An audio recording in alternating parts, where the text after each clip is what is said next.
Hi, welcome to another episode of TFT Hyper Roll, where I show you some builds I'm using, how I got there, and what I was thinking, in the hopes that maybe you could use that information and help yourself in this crazy road to hyper. This NPC round was very good because it gave me a 3-cost unit in Riven and a 2-cost unit in Sejuani. Anytime I get a 3-cost out of the NPC round, I want to try to make use of it early. With a 2-star Silver Vladimir just sitting there, I knew I could create the Nightbringer buff and also put Riven out early.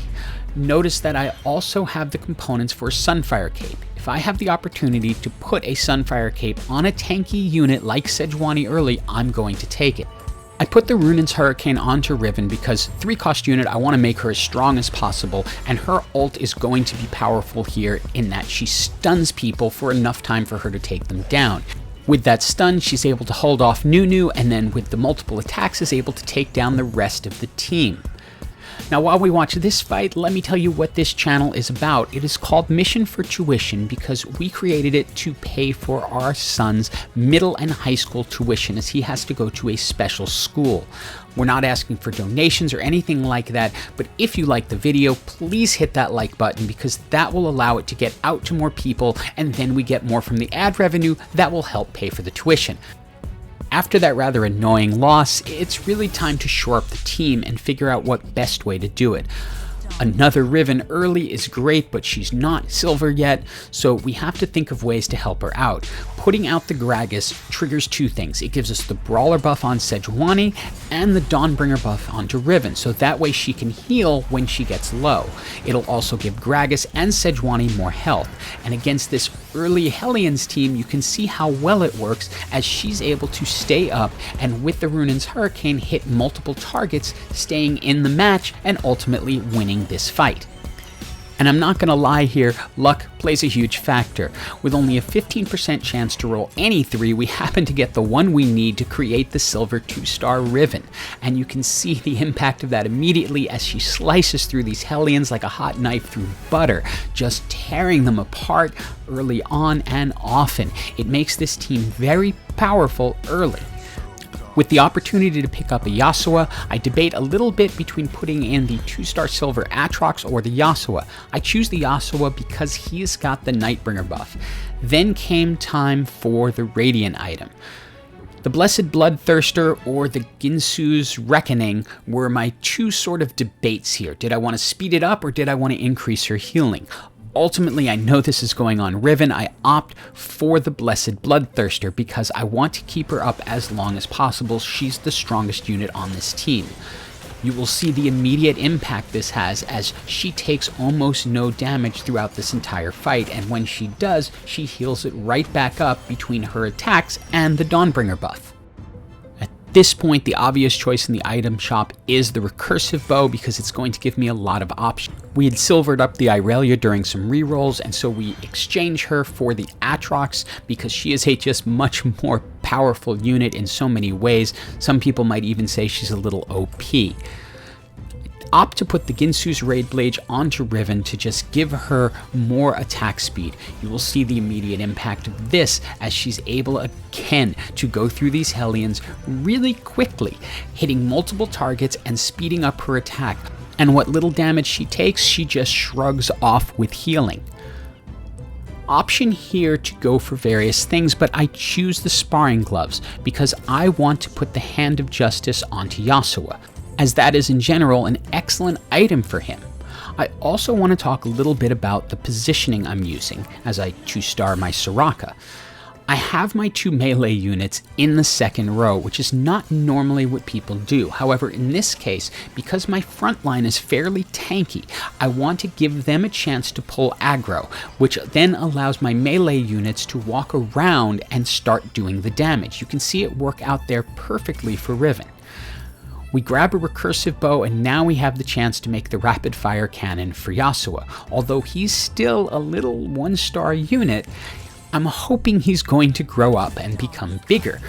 Diana is an extremely strong and disruptive unit, so I opt to put her in, which changes it to 4 Nightbringers instead of 4 Legionnaires.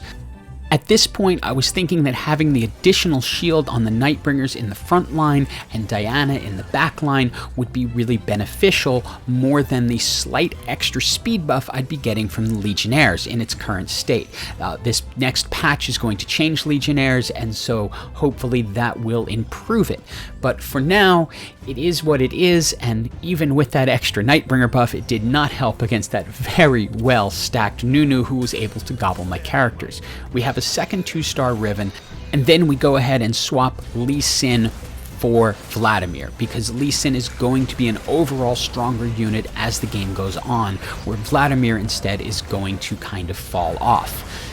I'm looking at that Yasuo down below, and I know I have a 2-star Yasuo just waiting for me. Just had to get through that fight. I lost, but that gave me a little extra gold, so I was able to immediately pick it up. Our awesome globe of greatness here gives us a sparring glove, a sword, which is great, and a reforger, which really isn't going to help me that much. With the Draven on the sideline, I pick him up for sure, because there's a possibility of getting a 2-star Draven.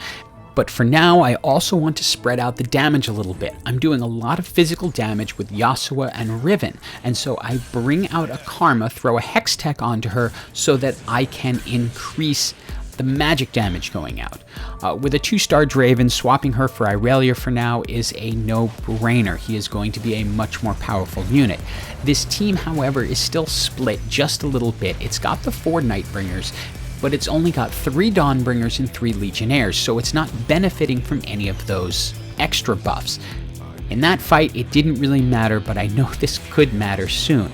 We're in a really good position as we pick up a second silver Yasuo. I end up selling the Irelia and doing some rolling just to see what I can get, and I get another Riven. So I'm 2 Rivens away and 3 Yasuos away from having them both gold.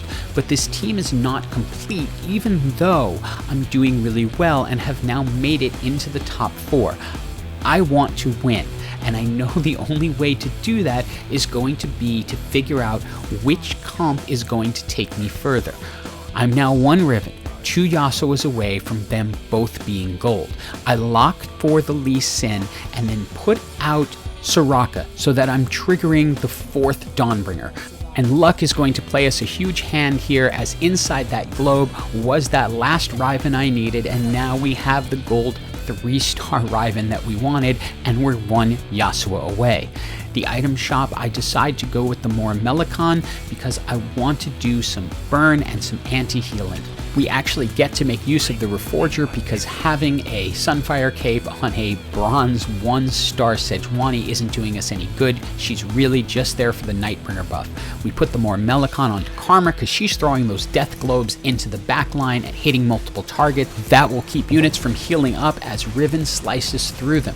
You can see how effective she is here along with Diana. When Diana interrupts the team, Riven is just able to again cut through them very quickly. Multiple attacks, even against a 2-star Gwen, Riven is able to just finish them off and stand there with full health, doing her little celebration dance. We buy the Teemo just because we need some extra gold to see if there's any chance that we can get that last Yasuo that we need in order to make this build absolutely complete.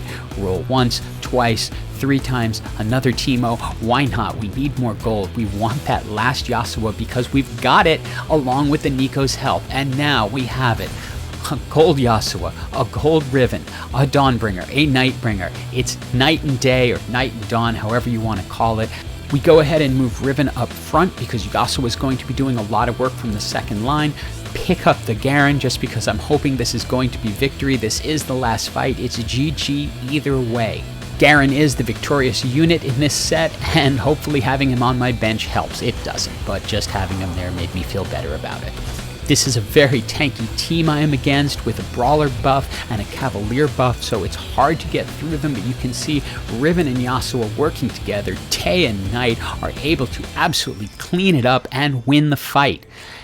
Look, it took 2 3-star gold 3-cost units, but it led us to victory, and I hope you enjoyed the video and have an absolutely awesome day.